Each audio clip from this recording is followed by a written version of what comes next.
us. Just time for a quick recap of the week, and we begin with President Trump, the abusive father America will be talking about in therapy for the next 40 years. This week saw continued outrage over his zero-tolerance policy, causing children to be separated from their parents at the border. A policy which, you may remember, Trump repeatedly insisted last week he had no power to change. His hands were tied. There was nothing he could do. Well, guess what?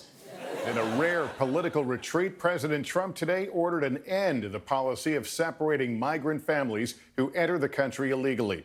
Yes, Trump claimed he couldn't do a thing, and then he did it, which is a little strange because he usually claims he can do things and then doesn't do them, like draining the swamp or locking up Hillary or attending Tiffany's Sweet 16.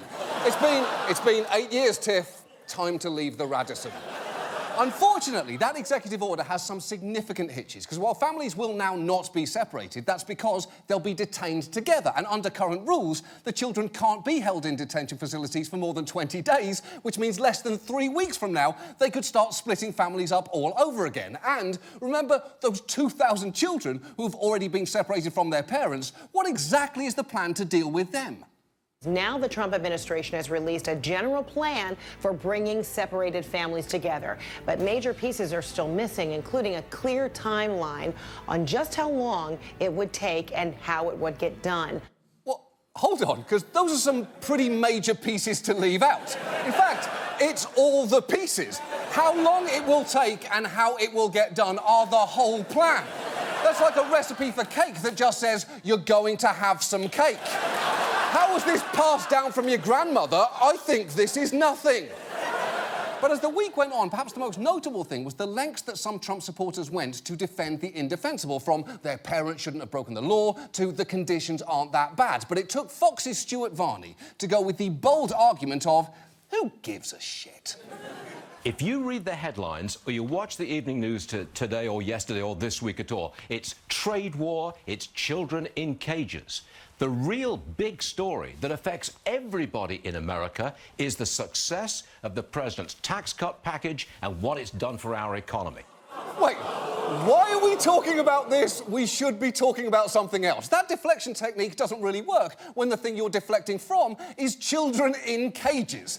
If a realtor selling a house were to say, why are we talking about the children in cages? The kitchen has marble countertops. The only acceptable response would be, because they're children and they're in cages, someone needs to let them out, you fucking monster. But for everybody's sanity, let's talk about something that is not the Trump administration. Let's talk about Norway. You know, one of these. Norway is actually home to over 100 7-Eleven locations, and recently this chain got itself into a bit of trouble over an ad that it aimed at foreign tourists. And before you watch this, just know this ad is real and there is a twist in the middle.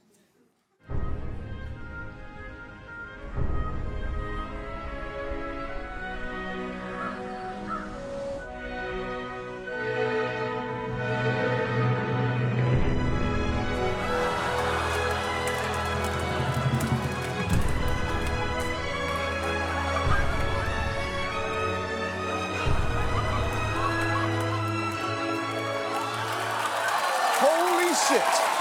Okay, 7-Eleven.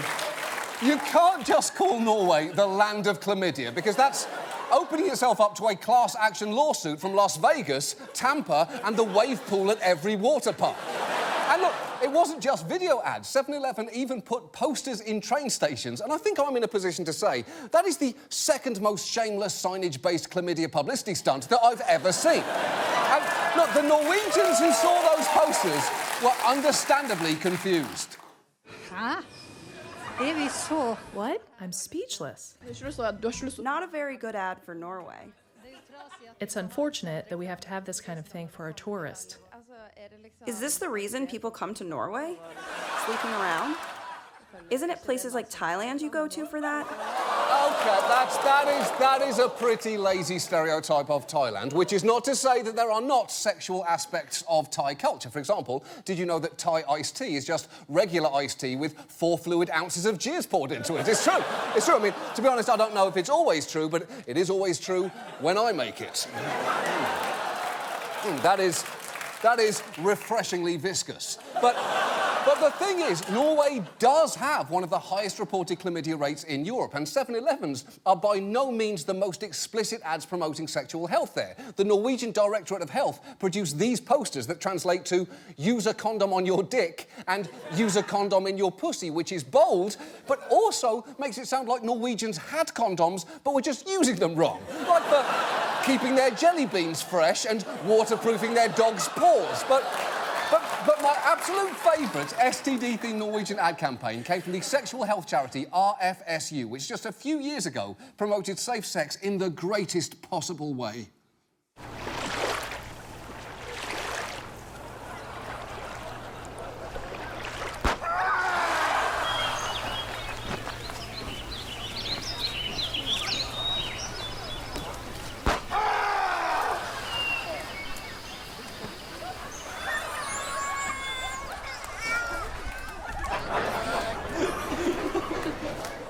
OK.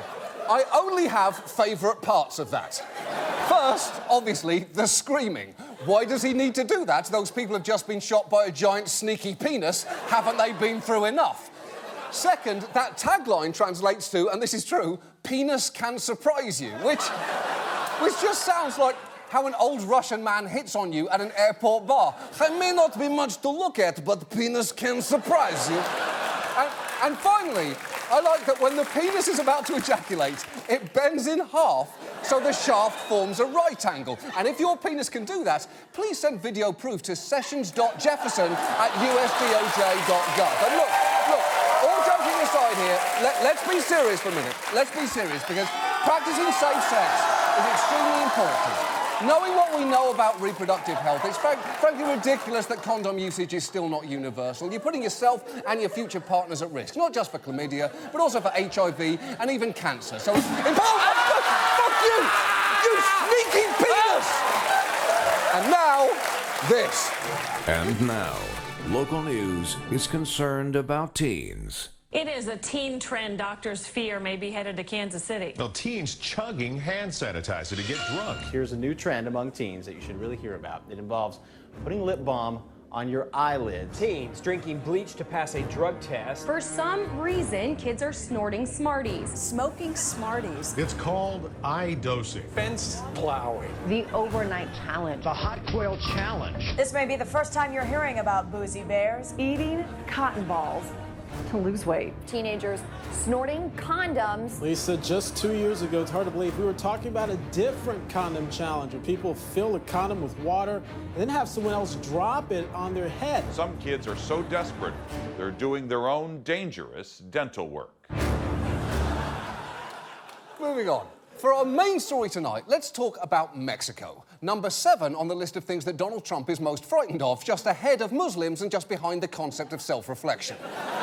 Mexico is a nation of 123 million people, give or take a few American spring break douchebags like these two. Cancun is the hands-down best place you can come for spring break, especially being a college kid. Getting tipsy, then getting drunk, and then a little bit of yayo on top of everything. A lot of bit of yayo. If you get tired here, Cancun's the best for that, so.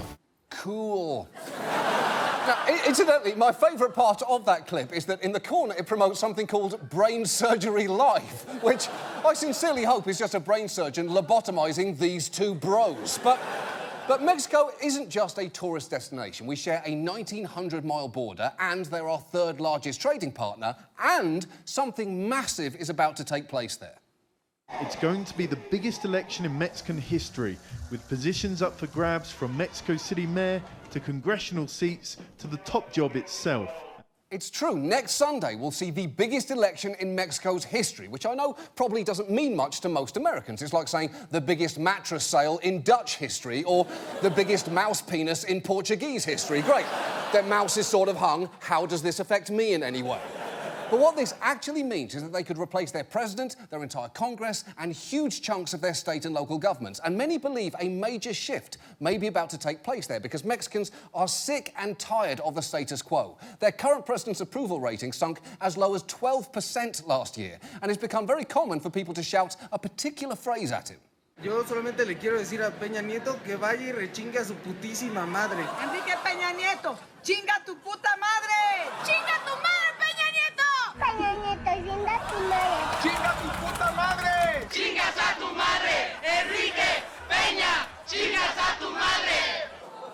Wow. Go fuck your mother is something people only shout at you when they are angry. Nobody shouts it because they think you and your mother have great chemistry. That's never happened. So tonight, let's look at why people are so angry at Mexico's current president, Enrique Peña Nieto, and who they are considering to replace him. And if we're honest, most Americans don't really know much about him. For instance, that's not Peña Nieto. That's just what came up when we typed Mexican man into a stock image site. But as long as he's here, let's give this guy a spin. Look at him go. The man is absolutely leaving it all on the field. No, just so you know, this is the real Peña Nieto, although he is also so handsome he actually resembles a stock photo model. He was swept into office in 2012 on a wave of hype. He made the cover of Time magazine with the headline "Saving Mexico," and US coverage of his election was breathless. The dashing 45-year-old former governor is married to a famous Mexican soap opera star. Wherever the couple went, they drew huge crowds, especially women, who, despite the fact Peña Nieto was married, couldn't get enough of him, calling him bombon, which means sweet thing or hottie. The fact he admitted cheating twice on his first wife and bearing 2 children out of wedlock before she died of epilepsy didn't seem to faze the adoring crowd. Yeah. All of that is true, and that would be completely unforgivable if he wasn't so violently attractive. How are you going to stay mad at that? He is visually fucktacular. And Peña Nieto's election was dramatic for a number of reasons. His party, the Institutional Revolutionary Party, or PRI, had previously enjoyed a 71-year-long era of one-party rule in Mexico, which only ended in 2000. So real multi-party democracy is very much a new thing there. And for many, the hope was that Peña Nieto would clean up the party's image and restore it to glory. But to put it mildly, that did not happen. He himself was implicated in a number of serious scandals, and on his watch, not only did corruption not improve, it hit such a fever pitch that visitors to Mexico City could do this. This is the Corrupt Tour, a 90-minute bus ride to the seamier side of Mexican business and politics. On its itinerary, 10 city landmarks where public money has allegedly been diverted for private gain. It's true, there were actually bus tours of Mexico's most appalling landmarks, and I sincerely hope that that tour includes Guillermo del Toro's 2 Oscars for The Shape of Water. Guess what? I was rooting for the Fishman to die. The Fishman was gross, and I didn't enjoy watching him fuck, and anyone who did is weird and wrong. But the sheer scale of government corruption in Mexico is hard to comprehend. Many politicians have close ties to cartels and gangs. At least 14 current or former governors of Mexican states are under investigation for corruption, some of them for colluding with organized crime. Like Javier Duarte. He's the governor of Veracruz. On his watch, the state was bankrupted with nearly $3 billion missing from official coffers. He's been charged with racketeering and using illegally obtained funds, among other things. And while he denies those charges, it frankly didn't look great that he fled the country in a helicopter, only to be tracked down and arrested. And by the way, what is that smile there? That is not the face a grown man makes after being arrested. That is the face a 9-year-old makes after urinating in a public pool. And this pervasive corruption contributes to a sense of impunity and diminished faith in cops or courts. Violence has spiked in Mexico, with the country on track for 32,000 murders this year, twice as many as in 2014. And yet only 2% of crimes in Mexico get solved, which may explain why these 2 yayo fiends didn't seem to put much effort into their fucking disguises. And for many, the incident that encapsulates all of this frustration, government corruption, violence, and a serious lack of accountability, is what happened on Peña Nieto's watch in 2014. 43 students disappeared September 26th after boarding a bus to the town of Iguala to raise money for an upcoming trip. Authorities say the mayor there feared the students would disrupt an event for his wife and had police stop them. The officers opened fire and turned the students over to a drug gang, which killed them and burned their bodies. It was horrific, and incredibly, it got worse than that, because there is evidence that the federal police and military were involved in the students' disappearances, but the government did not pursue it. And when you hear all of that, You can sort of understand why so many people want to tell Peña Nieto, chinga tu madre. Now, he is not running for re-election, as Mexico's presidents are limited to one term. So who are his potential replacements? Well, there is Jose Antonio Meade, also from the pre-party, but he has no chance, so we're not going to talk about him. There is also Jaime Rodriguez, an independent candidate and state governor known as El Bronco. He also has no chance, but we're very much going to talk about him because he is a human wrecking ball. Just watch his idea for stopping government corruption. We need to cut off the hand of anyone who steals in the public service. You're not speaking literally, are you, candidate? Yes, of course. Cut off their hand literally? Literally. Well, explain to me, please. Anyone who steals must have his hand cut off. A bill must be presented so that members of Congress approve this penalty. Cut off the hand of the criminals. Of course. That is what you're going to propose in the Congress? That's right. That moderator gave him 5 separate chances to say that he wasn't being serious, and he just broncoed his way through all 5 of them. And chopping off somebody's hand is a pretty drastic punishment for political corruption, although a perfect way to eliminate contestants from my new reality competition show, America's Next Top Sock Puppeteer. I'm sorry, Flopsy Bunny just didn't wow us. Anthony, please place your hand on the chopping block. But that is not El Bronco's boldest position, because he also has a firm and unwavering hatred of Santa Claus. I don't believe in Santa Claus. Do you believe in Santa Claus? How many believe in Santa Claus? Look, just 3. Santa Claus is bad. It's true. El Bronco hates Santa. And if you think we are cherry-picking just one example of virulent anti-Santaism, think again. When did you tell your kids there was no Santa Claus? Every day. Every day? Yeah.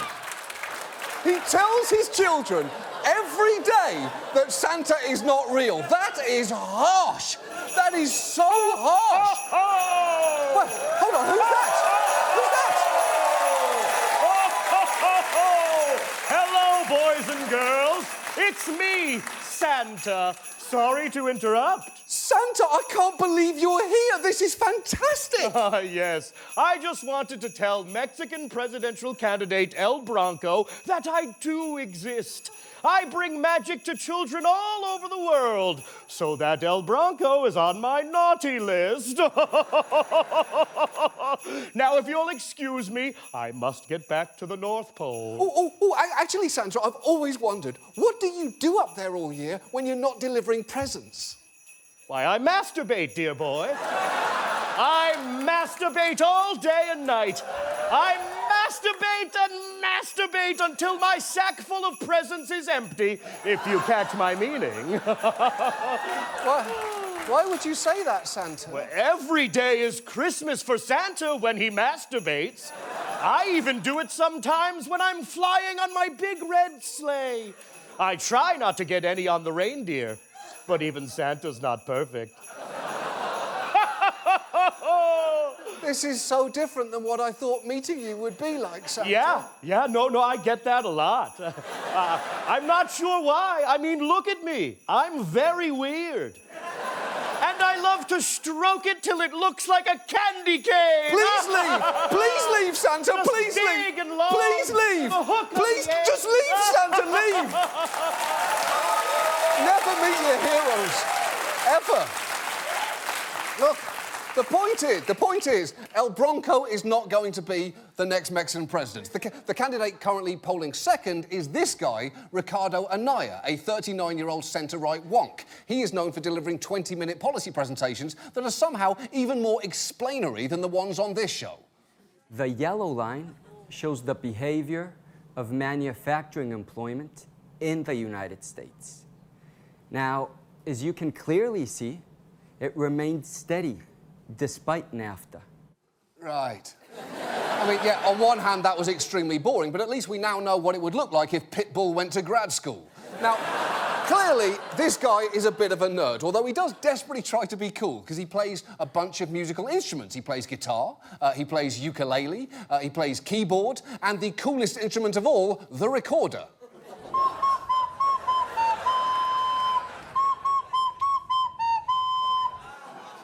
That is simply pathetic.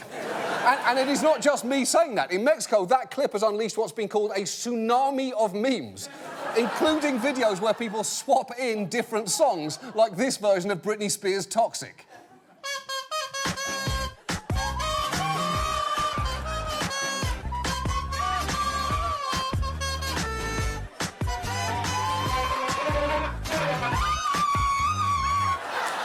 Muy bien, Mexico. Muy bien. Now, Anaya did try and toughen his image up during the campaign, but he struggled to stick the landing, like when he released this video ahead of a debate.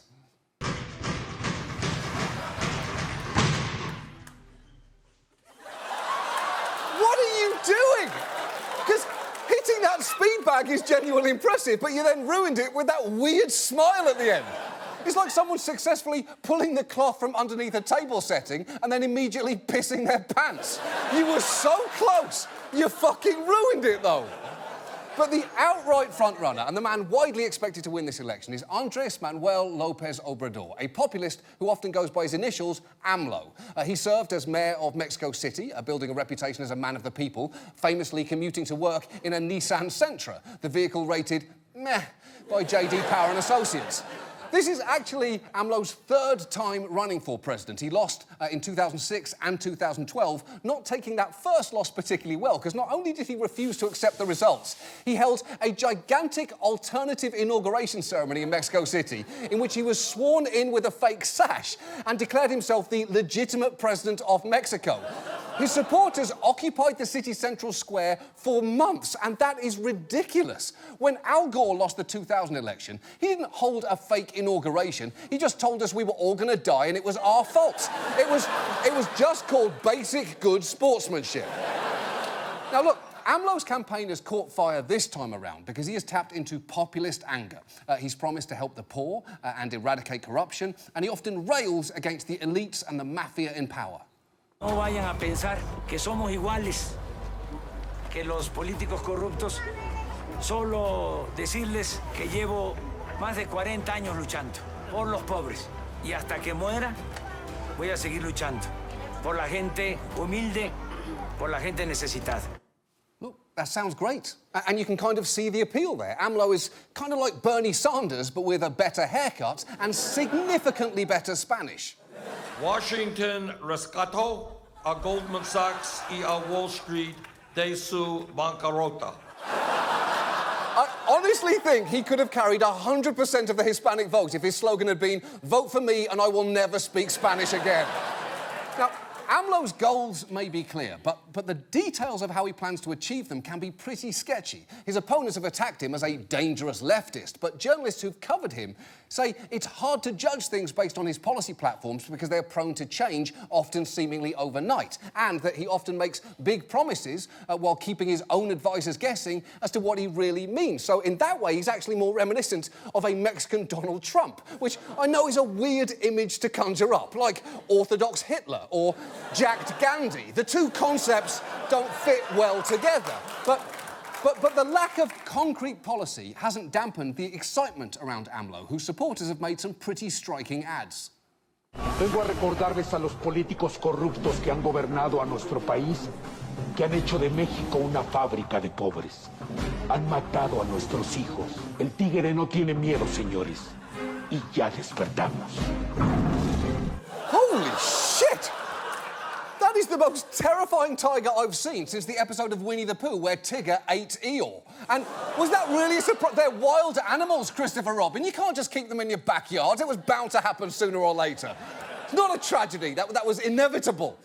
But that ad actually becomes less fun when you learn that it was made by the Social Encounter Party, an evangelical Christian party that opposes same-sex marriage, homosexuality, and abortion.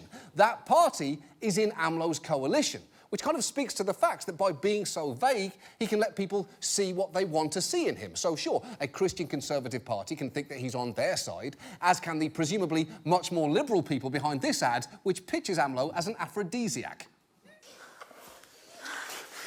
No, espérame.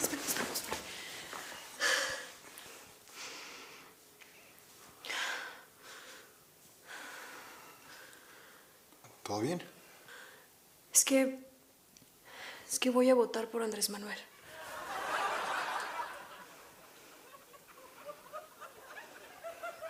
Yo también. ¿Es en serio? Sí.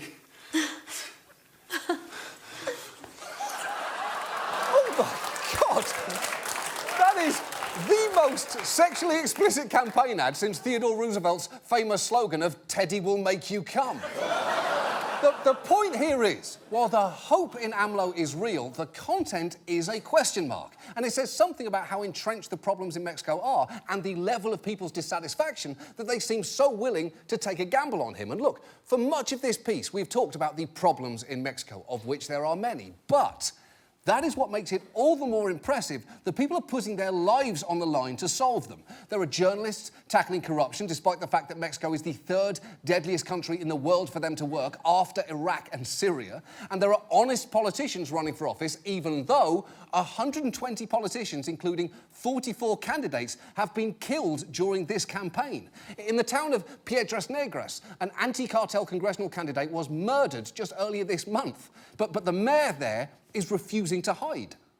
We reached the current mayor of Piedras Negras, Sonia Villarreal, who says her life was threatened just yesterday. No tienes temor, dice. You're not fearing them. No? Wow. No. ¿Y por qué?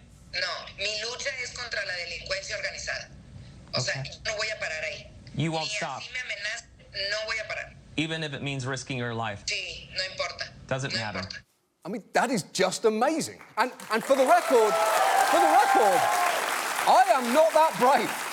I am not that brave at all. Sure, I'll shit-talk the drug cartels from the safety of New York. This, for instance, is the actual head of the Sinaloa cartel, and I'll happily say that he looks like Andy Garcia won a pizza-eating contest, because fuck that guy, fuck him, I'm not scared of him. But I wouldn't have the courage to say that in Mexico, and I wouldn't even have the courage to say it here. That's not the head of the Sinaloa cartel. That's another stock photo. Do you think I'm fucking crazy?